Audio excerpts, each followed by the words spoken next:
Boa noite, meus amigos. Vamos continuar aqui mais uma série de vídeos. Hoje vamos falar sobre as doenças cardiovasculares, em especial ao infarto agudo do miocárdio. Você sabe realmente qual é o seu risco de ter uma doença cardiovascular ou mesmo de ter um infarto agudo do miocárdio? Então, as doenças cardiovasculares, elas representam cerca de 31,88% das causas de óbitos. 5 a 10% dos pacientes que procuram as emergências são por causa de dores e 10% deles estão relacionados às dores no coração.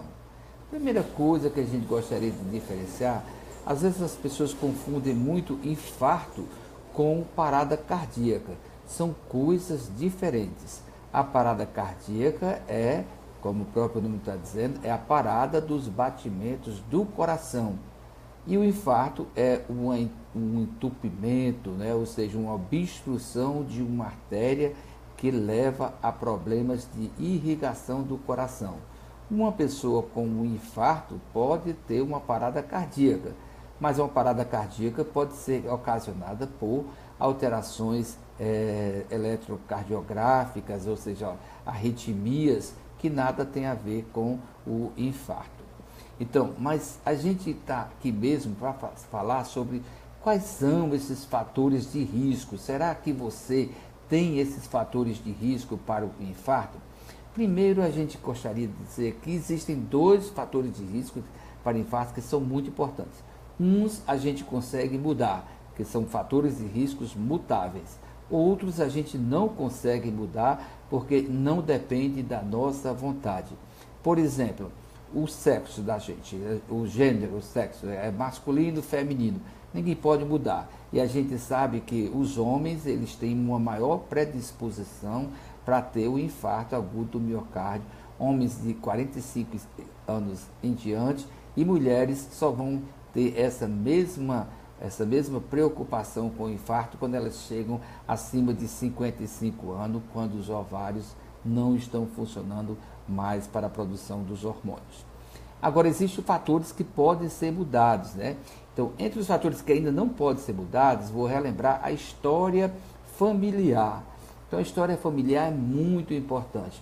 Pessoas que tiveram parentes, pais e mães que tiveram infartos com menos de 50 anos de idade, tem uma história familiar muito forte e que leva a uma carga genética para disposição para infarto muito grande. Então, é um fator super importante como fator de risco para doenças cardiovasculares, especialmente o infarto agudo do miocárdio. Mas existem fatores que são mutáveis. Por exemplo, tabagismo. A gente sabe que a gente fuma, a pessoa fuma se quiser fumar. Mas fique sabendo que aquelas pessoas que fumam têm uma maior chance de ter o infarto agudo do miocárdio, porque o tabagismo ele aumenta a possibilidade de obstrução dos vasos que irrigam o coração. Assim também como o tabagismo, a pressão alta, que é um fator que tem uma parte familiar, mas também tem uma parte que é mutável, ela também é muito importante para a predisposição de infarto. Por exemplo, pessoas que têm pressão alta têm mais chances de ter doenças do coração. Pessoas que têm colesterol elevado, triglicerídeo elevado, também têm uma maior predisposição para doenças do coração. O colesterol é uma espécie de gordura produzida do fígado e que é armazenada nos vasos. E aí formam placas, e essas placas podem, de alguma forma, obstruir o fluxo do sangue para determinadas áreas do coração, e a partir daí aquela área entra, que a gente chama em necrose, ou seja, deixa de funcionar, e isso aí é um infarto. Pessoas que têm diabetes, ou seja, açúcar do sangue, também são fatores que aumentam a possibilidade de obstrução dessas artérias, especialmente se elas forem sedentárias. O sedentarismo ele é quase sempre igual à obesidade, e também a falta de exercício físico predispõe a doenças cardiovasculares, especialmente o infarto. Mas existe uma coisa muito importante que é o estilo de vida. A pessoa que é estressada, que é cheia de problemas, pessoas que reagem agressivamente às dificuldades da vida, vivem com problemas com familiares, com filhos, ou sei lá, de um modo geral, com alguma situação de emprego e de desemprego, no caso dos dias de hoje, são pessoas que estão mais predispostas a terem eventos desse tipo. Não podemos relegar também o papel negativo, ou seja, a importância do alcoolismo no favorecimento das doenças cardiovasculares. Pessoas que consumem bebida alcoólica também tendem a acumular mais gordura no fígado, tendem a acumular mais gordura nas artérias e favorecem ao infarto. A obesidade como um todo já é um fator super importante. A obesidade total, ou seja, aquelas pessoas que têm o índice de massa corpórea acima de 30, especialmente aquelas que têm acima de 35, são pessoas que estão vulneráveis a terem doenças cardiovasculares. Mas uma obesidade que chama muito a atenção é aquela obesidade que a gente chama centrípeta, ou seja, tem pessoas que são gordas, mas elas são todo gordo como tudo. Mas tem pessoas que têm somente aquela barriga grande. Então, essas pessoas que têm a barriga grande são ainda mais predispostas a terem os ataques cardíacos. Né? As pessoas, normalmente, quando sentem as dores do infarto, elas ocorrem, em geral, quando tem 70% de uma veia obstruída, de uma artéria obstruída. Só que isso é um conceito, de certa forma, ultrapassado, porque observa-se que cerca de 20 a 30% de artéria obstruída pode levar a um infarto pelo deslocamento de uma placa de colesterol que está depositada na parede desse vaso. Resumindo, não precisa ter uma grande oclusão para ter um infarto agudo do miocárdio. 50 a 60% das pessoas que têm infarto agudo do miocárdio nunca tiveram sintomas relacionados com o coração. Ou seja, são pessoas que eram até então assintomáticas. Porque muitas vezes o infarto pode também estar relacionado com um quadro que a gente chama de angina de espasmos musculares. Muitas vezes a artéria se fecha temporariamente por uma contração e muitas vezes isso ocorre pelo uso de drogas, como a cocaína é um dos exemplos. E aí essa obstrução parcial, mesmo parcial, pode levar ao acometimento de um infarto. Vômitos também são muito importantes. As pessoas quando estão infartando geralmente vomitam bastante, tem suor frio, fraqueza intensa, às vezes pode sentir palpitação e falta de ar. Sente uma fadiga, sonolência e muitas vezes o infarto pode ser a causa de um desmaio, até mesmo de uma tontura. Então fiquem atentos a todos esses sintomas. Muitas vezes a dor nem é tão característica como a dor do peito, porque muitas vezes a dor é relacionada com uma dor na mandíbula e às vezes confunde até com problemas dentários. Então muitas vezes a dor começa no peito, se irradia para o queixo e aqui permanece e a pessoa procura às vezes o dentista como uma queixa de dente e na verdade está tendo um infarto.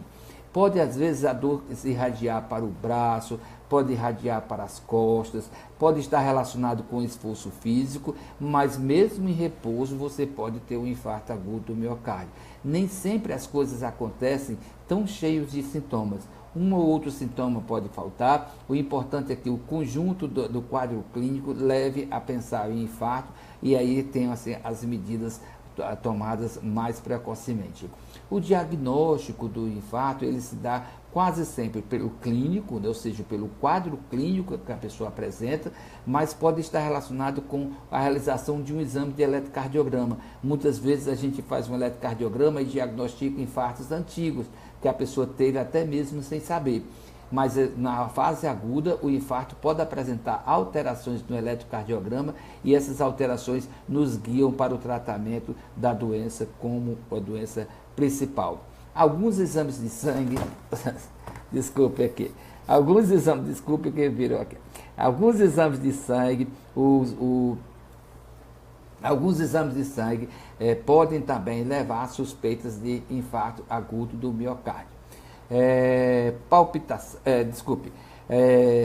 O ecocardiograma também confirma o diagnóstico de infarto, mas o diagnóstico mais preciso do infarto está no cateterismo. O cateterismo é realmente quem fecha o diagnóstico. A cintilografia do miocárdio pode ser também importante. Os conselhos mais importantes que eu daria neste momento é: não fume. Evite o fumo, inclusive o fumo passivo. Aquelas pessoas que fumam de forma que o esposo fuma, por exemplo, ou então a esposa fuma, mesmo ele não fumando, ele é o fumante passivo e faz tanto mal quanto o fumante ativo. Controle a sua pressão arterial. Faça regularmente seus exames de saúde. Tome o seu medicamento de pressão. Tome o seu medicamento de controle do colesterol e do triglicerídeo. Procure sempre, regularmente, uma assistência médica.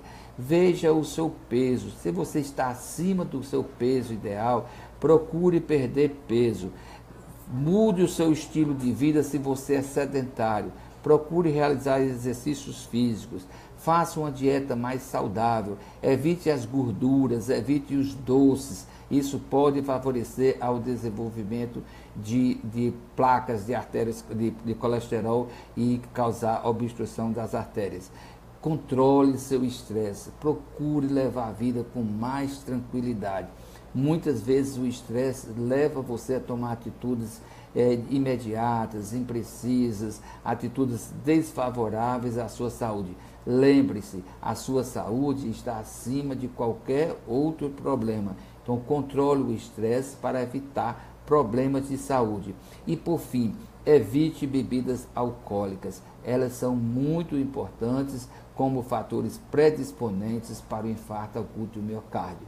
Portanto, pessoal, estão aí os conselhos, as dicas sobre as doenças. Eu espero que vocês estejam realmente com saúde, que levem uma vida muito bem. Compartilhem, comente esse vídeo. Vamos fazer com que esse conhecimento chegue às pessoas que têm todos esses fatores de risco. Vou só lembrar: tabagismo, pressão alta, colesterol alto, diabetes, os sedentários, as pessoas estressadas, as pessoas que gostam de beber álcool e as pessoas que são obesas. Então, lembre-se de mandar esse vídeo para elas, recomendar, porque a prevenção é a melhor forma de tratamento que a gente pode para a nossa saúde. Não vamos deixar ter um infarto para cuidar do coração. Vamos tentar fazer com que evitar a ocorrência do infarto, porque isso é a melhor forma de você preservar a sua saúde. Um grande abraço, até a próxima oportunidade, que a gente vai estar discutindo outro assunto super importante aqui. Valeu a colaboração de vocês. Tchau.